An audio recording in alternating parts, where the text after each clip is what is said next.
Geschlecht spielt in unserem Leben eine zentrale Rolle. Spürbar.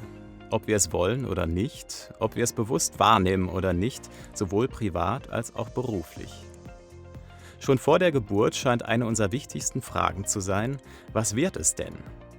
Unsere Sozialisation ist von Beginn an auch stark durch geschlechtsbezogene Erwartungen und Zuschreibungen geprägt. Unser gesellschaftliches Umfeld wie Familie, FreundInnen, Schule, Sportverein und auch die Medien vermitteln uns konstant typische Bilder von Mädchen und Jungs, Frauen und Männern. Dies beeinflusst unser äußeres Erscheinungsbild ebenso wie die Fähigkeiten und Kompetenzen, die wir entwickeln und die wir uns selbst und anderen zuschreiben. Das eigentliche Problem liegt nicht unbedingt in den etwaigen Unterschieden selbst, sondern in ihrer unterschiedlichen Bewertung.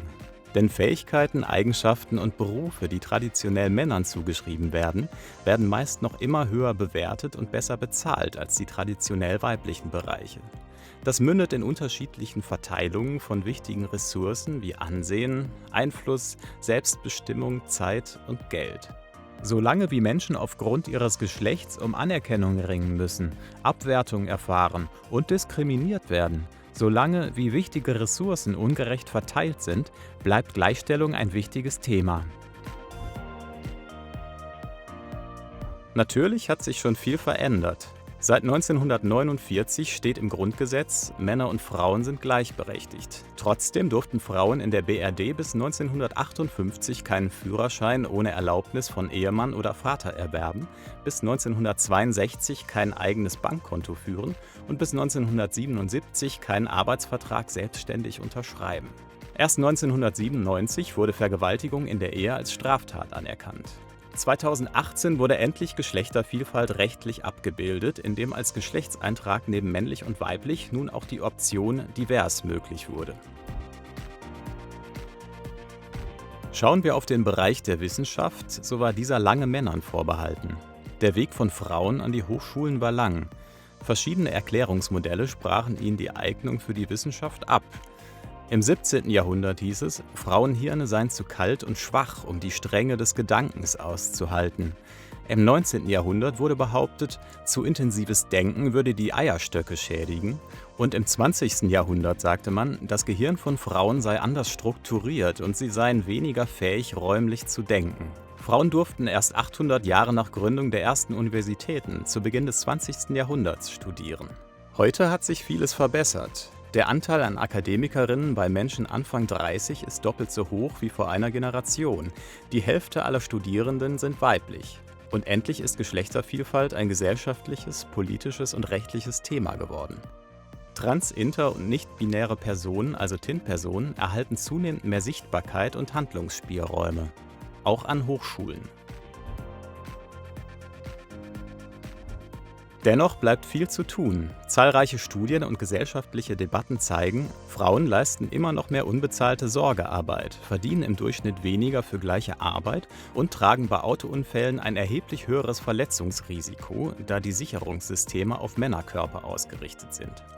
Auch sind Frauen und TIN-Personen deutlich häufiger von sexualisierter Belästigung, Diskriminierung und Gewalt betroffen.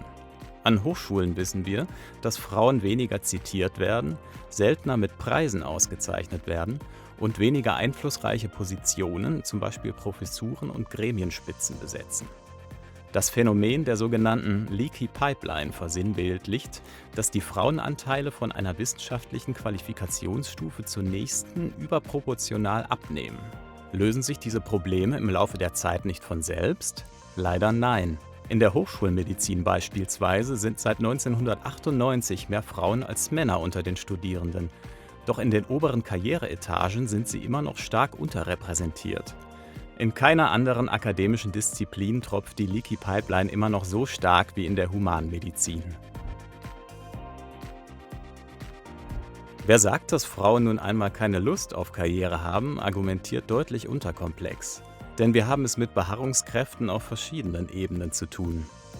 Da sind zum Beispiel unbewusste Verzerrungseffekte, auch Unconscious Bias genannt. Vielleicht sind wir eigentlich davon überzeugt, grundsätzlich mit allen Menschen gleichermaßen offen und wertschätzend umzugehen, ganz unabhängig von ihrem Geschlecht oder auch von anderen Diversitätsmerkmalen.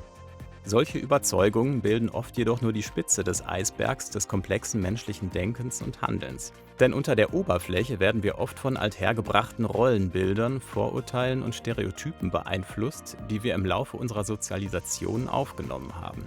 Und zwar auch dann, wenn sich das für uns selbst nachteilig auswirkt. Dieser Unconscious Bias greift ganz subtil, aber systematisch und ist vielfach durch Studien nachgewiesen. Wenn zum Beispiel in einem Bewerbungsverfahren Personen nicht ganz den ausgeschriebenen Anforderungen entsprechen, kann es geschehen, dass männlichen Bewerbern Entwicklungspotenzial zugeschrieben wird, während weiblichen Bewerberinnen Nachholbedarf bescheinigt wird. Auch bewerben sich Frauen oftmals trotz passender Kompetenzen zögerlicher auf Stellen.